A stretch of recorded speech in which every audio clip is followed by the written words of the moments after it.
Halo semuanya, saya Naila Enzetiana Wianda Putri Santoso dengan NIM 153250205. Saya dari IKF. Nah, di video kali ini saya akan menjelaskan analisis perkembangan dan refleksi media radio di Indonesia. Analisis yang pertama adalah faktor-faktor yang mempengaruhi perkembangan radio. 1. Regulasi pemerintah. Undang-Undang Penyiaran Nomor 32 Tahun 2002 mengatur spektrum frekuensi radio sebagai sumber daya nasional terbatas, mewajibkan sistem penyiaran nasional yang adil dan merata, serta mengubah RRI menjadi Lembaga Penyiaran Publik atau LPP untuk pelayanan informasi, pendidikan, dan hiburan. Kebijakan ini termasuk perizinan seperti ISR atau IPP, yang membatasi pelanggaran dengan denda hingga 1,5 miliar untuk radio, sambil mendorong persaingan dengan radio swasta pasca reformasi. RRI sendiri didirikan pada tanggal 11 September 1945, berperan sebagai perekat sosial dan pelestari budaya, mempengaruhi wajah radio menjadi lebih nasionalis dan inklusif. Yang kedua adalah teknologi. Radio Indonesia bertransisi dari AM atau medium wave yang rentan terinterferensi ke FM untuk kualitas suara yang lebih baik. Diikuti uji coba digital seperti EBOC tahun 2006 dan DAB+ sejak PM Kominfo nomor 5/2023 yang mengadopsi DRM serta DAB+ tanpa mematikan AM atau FM. Kini platform digital seperti streaming internet dan podcast memungkinkan akses on demand, mengintegrasikan radio analog dengan multi-platform untuk jangkauan lebih luas. Yang ketiga adalah pola konsumsi masyarakat. Perubahan gaya hidup dari mendengarkan di rumah ke sambil berkendara atau bekerja via ponsel mendorong konten fleksibel seperti streaming dan podcast. Dengan hanya 4% pendengar harian radio didominasi oleh milenial tua berpenghasilan tinggi, sementara Gen Z sendiri 58% pendengar podcast beralih ke Spotify. Meski 52% anak muda masih menggunakan radio analog, 48% gunakan perangkat digital. Memaksa radio adaptasi strategi, multi-platform, dan personalitas untuk saingi media sosial. Selanjutnya, peran radio dalam berbagai era di Indonesia. Yang pertama, masa kemerdekaan pada tahun 1945 hingga 1949. Radio memainkan peran yang luar biasa krusial di masa ini. Bahkan bisa dikatakan sebagai senjata perjuangan non-fisik yang paling powerful. Ketika Soekarno dan Hatta memproklamasikan kemerdekaan pada 17 Agustus 1945, radiolah yang menjadi medium utama untuk menyebarkan berita bersejarah itu ke seluruh penjuru Nusantara dan dunia. Tokoh-tokoh seperti Yusuf Ronodipuro dan para teknisi Radio Republik Indonesia atau RRI bahkan berani mempertaruhkan nyawa mereka untuk menyiarkan teks proklamasi, meski tentara Jepang masih berjaga. Tanpa radio, semangat kemerdekaan mungkin tidak akan tersebar secepat itu ke wilayah-wilayah terpencil di luar Jakarta. Maka dari itu, fungsi radio di era ini antara lain yang pertama, menyebarkan berita proklamasi ke seluruh Indonesia dan mancanegara.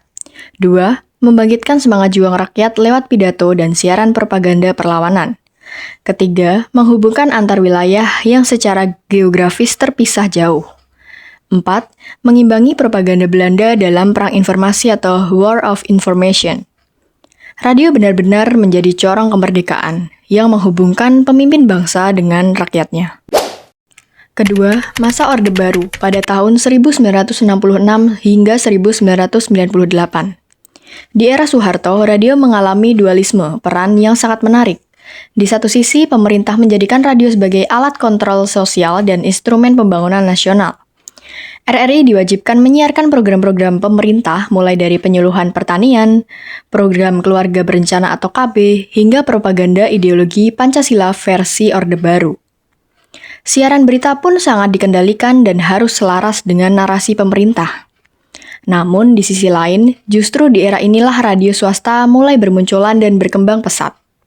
Stasiun-stasiun radio swasta seperti Prambors di Jakarta menjadi ruang alternatif yang hidup dan dinamis.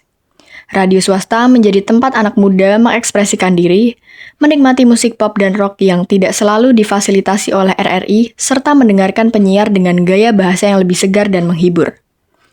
Fenomena menarik di era ini yaitu Prambors melahirkan budaya radio anak muda dan bahkan menjadi inkubator bagi industri musik Indonesia. Yang kedua, radio swasta menjadi ruang subkultur yang secara halus meloloskan diri dari ketatnya kontrol Orde Baru. Yang ketiga, program request lagu dan acara interaktif mulai populer, menciptakan hubungan emosional antara pendengar dan penyiar.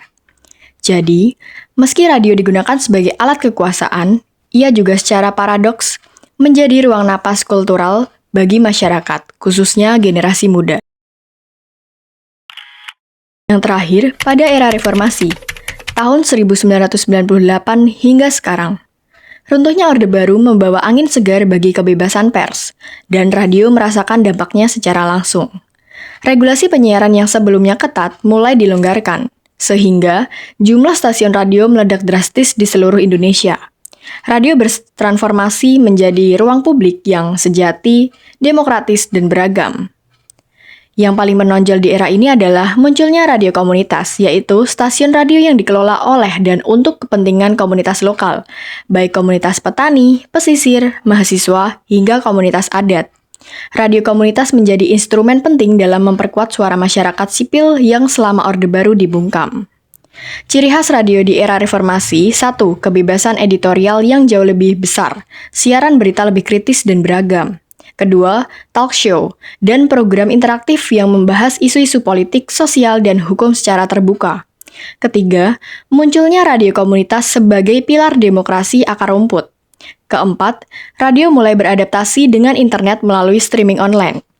Namun, era ini juga membawa tantangan baru, seperti persaingan dengan televisi swasta yang boom di awal 2000-an.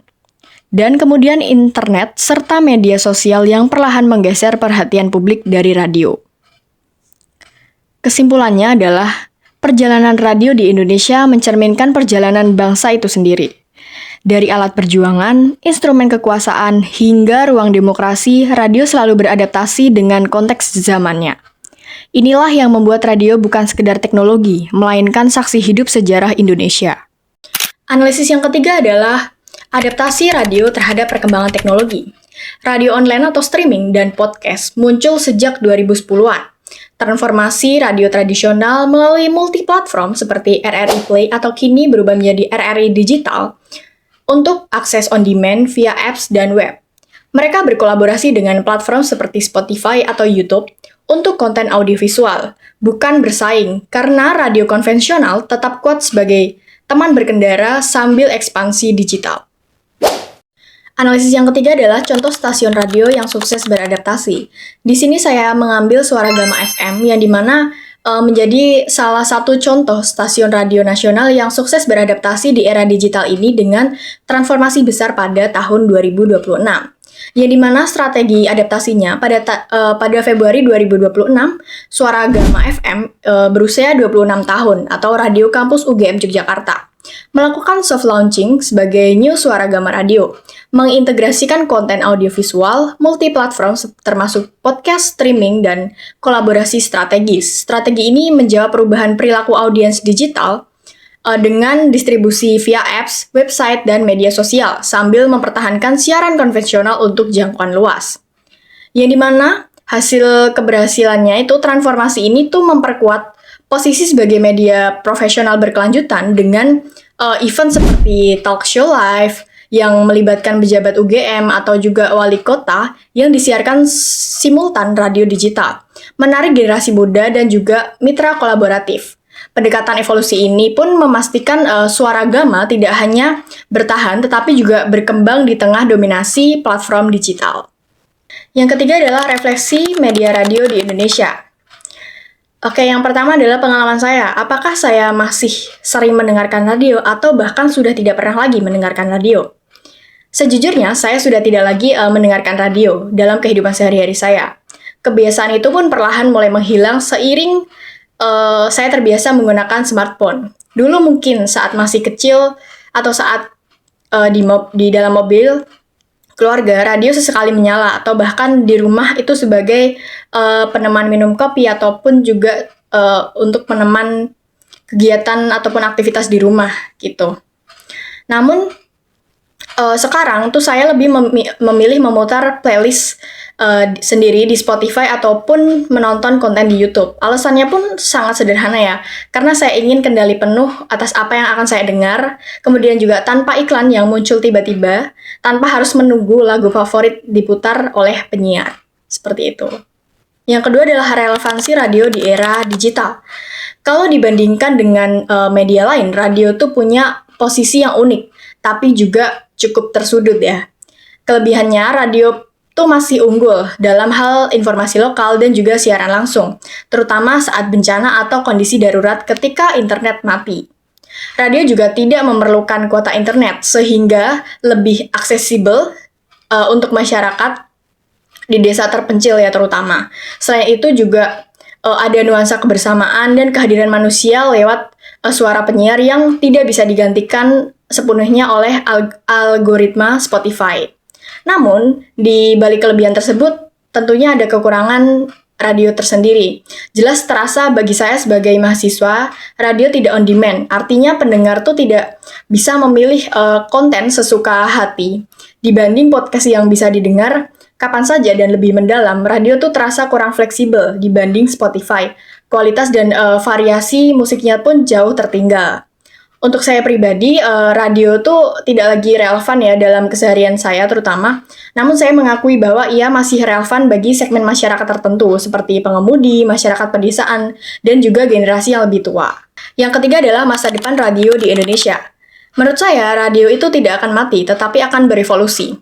Radio yang hanya bertahan dengan format konvensional, itu akan perlahan ditinggalkan terutama pada generasi muda atau Gen Z. Namun radio yang mampu beradaptasi, misalnya dengan hadir sebagai streaming online, kemudian podcast berbasis radio atau konten di media sosial, itu mungkin masih mempunyai peluang besar. Nah, di Indonesia sendiri khususnya, radio itu masih memiliki potensi. Kenapa? Satu, kesenjangan digital yang masih tinggi di daerah-daerah. Yang kedua adalah biaya siaran yang jauh lebih murah dibandingkan televisi. Yang ketiga adalah peran radio komunitas yang masih vital di banyak daerah. Nah, masa depan radio itu ada pada mereka yang berani bertransformasi digital, bukan yang hanya mengandalkan frekuensi AM atau FM semata. Radio itu juga bukan teknologi yang sekarat, melainkan teknologi yang sedang mencari wujud barunya. Nah, mungkin itu analisis perkembangan dan juga refleksi media radio di Indonesia menurut saya. Kurang lebihnya saya mohon maaf. Terima kasih.